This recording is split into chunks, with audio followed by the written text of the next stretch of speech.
Komið sæl aftur, við höldum áfram hér í föstudagstættinum föstudaginn 14. júlí og hingað eru komnir góðir gestir, vel klæddir og þeim verður ansi heitt held ég hérna á eftir en við ætlum að reyna að pína þau Harald Þór og Sigríði Ásný. Velkomin. Takk fyrir. Bara ein skýring, af hverju eru þið svona klædd? Það er fínt veður úti sko, það er ekki, já, en við erum klædd eins og miðaldafólk, af því við erum komin til miðalda. Já, það er ekkert flóknara. Nei. Hvar fær maður miðaldadress í dag? Þú saumar þetta sjálfur. Já, eða kannski þú frekar. Nei, karlmenni sjá líka að sauma sín föt sko. Já. En ég til dæmis sá að gera mitt. Já. Nema skóna mína sko. Nema skóna, en þeir eru sérstakir, samt? Já, þeir eru náttúrulega, á ég sýna þetta. Já. Ég veit ekki hversu mikið ég á að vera að sýna upp læri, það má ekki. Nei, ekki sem sjónvarpi. En þetta er sem sagt, ég gerði vinnuskipti við einn ungan dreng. Já. Hann gerði skóna og ég gerði föt á hann. Já, sniðugt. Eftir hverju farið þið þegar þið eruð að hanna miðalda föt? Það eru bara heimildir hvernig fólk var klætt sko. Og svo er náttúrulega ekki mikið af fornleifum sem hafa fundist, en einhverju skór og slíkt sem hafa fundist. Eitthvað heimildir frá Grænlandi? Grænlandi, já. Já. Þannig að en það er bara reynt að grafast fyrir hvernig fólk var klætt sko. Og litirnir, það er ekki tilviljun að þú ert í rauðu og þú í svona dökku, eða hvað? Var þetta það sem að fólk klæddist frekar skrautlegum fötum? Mjög skrautlegum. Og jafnvel sko eins og, þú veist, sjá buxunni í honum, það er sko sikk hvor liturinn. Já, og kjólarnir jafnvel í tveim litum líka. Hvernig kom það til? Bara sem litrikast. Já, fólk hefur alltaf gaman að skreyta sig sko. Já, það er alveg rétt. Við höldum alltaf fortíðins í svarthvítu, hún er ekki í svarthvítu. Nei. Og sérstaklega miðaldirnar, þessar dimmu miðaldir. Það var kannski ennþá frekar þurft að dressa sig svolítið upp, eða hvað? Já, þetta er bara mannlegt. Það er mannlegt. Skreyta sig með einhverjum hætti og ég meina það er náttúrulega litir í náttúrunni sem þetta nota. Já, sannarlega. Þeir hverfa ekkert á miðöldum. Nei. Þeir kannski byrjuð fyrir. Já. Við erum hægt að nota þá, en við erum að nota jurtaliti og ýmislegt til þess að lita band. Og þá erum við komin að þessu, hver eru þið? Af hverju eru þið komin hingað í sófann til mín? Haraldur, viltu? Við erum bara hluti að þessum gásverjum. Já. Ég kem í gegnum Minjasafnið Akureyri og þú ert nú bara búin að vera í þessu síðan sólin kom upp, held ég. Já, er það svo gaman? Nei, ég byrjaði í rauninni ekki samt á miðaldadögum fyrir en núna þessi 4. ári mitt sem ég er með. En ég hef náttúrulega verið í þessum bransa, getum við sagt, í mörg ár. Eins og síðan sólin komu, sem ég fæddist, þá hefur verið mikið í jurtum og alls konar með kristalla og steina og svona.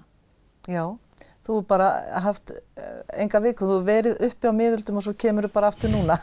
Já, nokkuð svona kannski stoppa einhvers staðar hjá einhverjum frumbyggjum á leiðinni. Já, en spennandi. Það verður nú alveg efni sér viðtal að fá það. Eigum það inni. Já. En miðaldadagar á Gásum eru sem sagt að öllu grínu slepptu bara að hefjast í dag. Já, þetta er, við byrjum 2004. Já, er það? 3 konur og 1 tjald. 3 konur og 1 tjald? Já, þetta tengir sem sagt fornleifa einhverjum greftirinn sem fór fram á Gásum sem að safnið stóð að. Svo var ákveðið að bara byrja með svona lítinn viðburð og í dag erum við að byrja sérst á föstudegi og það eru tæplega 100 manns sem að taka þátt í Gásadögunum og ég man ekki hvað eru tjöldin mörg, hátt í 20 eða? Já. Og í þessum tjöldum er þá einhver varningur til sölu eða hvað er þið? Já, það er fólk sem kemur og sýnir miðalda handverk. Við náttúrulega erum líka sko að færa þekkinga á milli fólk sko. Já. Bæði þeir sem er að gera hlutina og svo ef einhver kemur og vill kaupa. Svo er náttúrulega verið að gera súpu og mat og það er verið að spá fyrir framtíðina. Komstu með eitthvað svoleiðis? Ég tók ekki með. Tókstu ekki með? Þá kem ég bara til. Þú voru bara að koma og gási og sjá. Já, en það er náttúrulega, og svo er, sko, alltaf með leikþætti líka. Já. En þetta tímabilið þetta var náttúrulega kaupstaður. Gásir? Gásir voru einn af stærstu kaupstöðum hér á landi og mikið útflutningur og innflutningur. Og fólk fór þaðan til útlanda með skipum. Það voru upp í alveg 6 skip hérna bara í firðinum og voru hérna þannig að... Þetta er merkur staður. Þetta er mjög merkur staður. Já. Og fyrir það sem ekki vita hvar Gásir eru, frá Akureyri þá er keyrt út með firði og viltu lýsa því fyrir okkur? Þetta er svona 11 kilometra frá Akureyri og það er sem sagt keyrt eða byggt hjá húsi sem heitir Hlíðarbær. Það er hérna afleggjarinn sem að fólk beygir inn á. Svo bara fylgir að þeim vegi og hann er merkt alla leið. Alveg út í enda. Út í enda þannig til að kemur að hérna... Þú kemst ekki lengra. Já, eiginlega. Svo bara sér það hvar við erum hérna niður í fallegri vík og þar er fullt af tjöldum og reykur og kannski verið að skilmast eða skjóta bóa örfum. Þannig þetta er mjög sjónrænt. Já. Sko það er rauninni, það má ekki, við verðum að vera í, sem sagt, við erum á hlutverkum, við erum á miðöldum. Við erum ekki í nútíma. Þannig að í raun og veru, sko, ef ég ætti að vera 100%, þá mætti ég ekki hafa gleraugun. Sko. Nei. En það er eina fáu undantekning, það er eina fáu undantekningunum sem að ég hef sagt að ég sé leyfilega. Já. Í, sem sagt, fatnaði og í hvað við erum að gera og í varningi. En hvernig hefur þetta breyst frá 2004 og til dagsins í dag? Ykkur hefur fjölgað, tjöldunum fjölgað, hvað annað hefur breyst? Við erum í raun og veru höfum stækkað með því að það er fólk að koma allstaðar að landinu til þess að taka þátt í viðburðinum. Þannig við erum að fá fólk að Vestanafjörðum, við erum að fá fólk að Vesturlandi, Akranesi, fyrir Hafnarfirði. Þannig að fullt af fólki út all land sem að tekur þátt í þessu með okkur. Svo kemur fólk stundum hérna frá útlöndum. Við erum með fólk frá Danmörku, Noregi. Núna kemur hérna teknesku maður sem er að gera svona bókfell, hann er sem sagt að skafa skinn til þess að búa til blaðsíður í bók. Það er verið að búa til annál gása. Já. Það er 1317 hjá okkur, sko. Á kálskinn. Já. Þetta er náttúrulega gífurleg fræðsla sem við erum að gera og sinna. Já, og líka, ekki síst inn á við líka, því að það er ennþá verið að vinna úr fornleifarannsókninni, þannig að við erum að reyna, við munum fá nýjar upplýsingar og svo er hópurinn líka við að sér og tjöldin hafa til dæmis tekið breytingum frá því upphaflega. Þau eru alltaf að vera fjölbreyttari. Já. Nú komið svona hringtjald eins og er fordæmi fyrir til dæmis á Englandi. Það var búið til tjald sem að eins og fannst í skip á Noregi, var ekki Ásabergsskipinu eða eitthvað leys. Þar fannst í kjölurinn geymdi samanbrotið tjald. Hvað?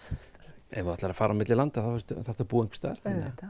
Þannig að þá tók tjaldbúðarmeistarinn Beggi sig til og gerði tjald eftir þeim upplýsingum. En svona samandregið, hvað heldið þið, hvað finnst ykkur vera það besta veganesti sem við fengum frá þessu tíma hér á landi? Besta veganesti? Já, inn í bara framtíðin okkar. Hvað er það sem við gætum ræktað enn betur sem við gerðum á miðöldum? Það er kannski bara að vera saman. Já. Eða tímanum með hvort öðru. Já, ég veit að til dæmis að þegar fólk kemur alltaf aðeins að kíkja, þú getur reiknað með að ef þú ætlar að stoppa í klukkutíma og reiknað með 2 tímum, 3 tímum, komur með börnin, þú veist, börnin elska að vera þarna. Þannig að þú veist þessi ró og